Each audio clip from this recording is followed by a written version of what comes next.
Lojanain balu nebe durante ne halawati bidane negócio hodifaan hahan animal nian iha bidau lesidere uja espaço público hanesan trotoar hoditau contentor. Situação ne prejudica comunidade nebe lau ain tenki hadau malu ho movimento transporte sira iha area ne hodihakat ba estrada sorin tama contentor satan espaço e malau ainian. Relaciona situação ne sef suku bidau lesidere hateten ni conhecimento mai be lojanain uja ocupa provisório trotoar ne hodisobu no hatung sasan. Chef suku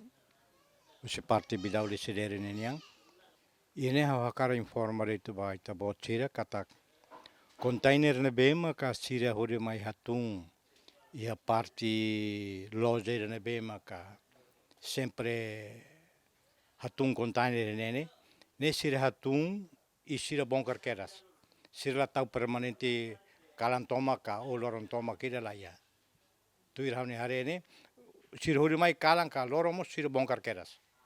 ne kona ba pupuk manung niang fahe niang ikan niang ia conhecimento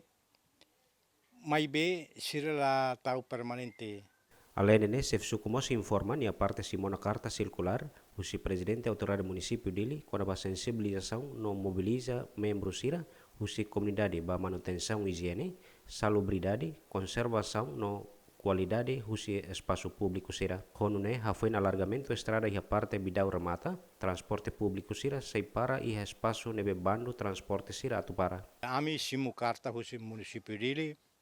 kona ba careta tanto motor tanto container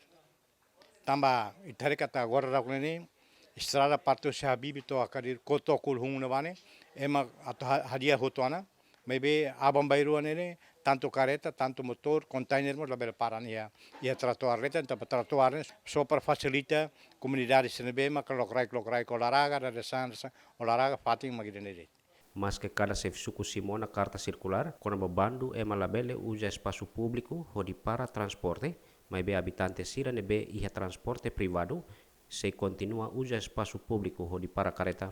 além de ne vendedor ambulante barak mak se ocupa espaço público hodi fansasan equipa cobertura GMN.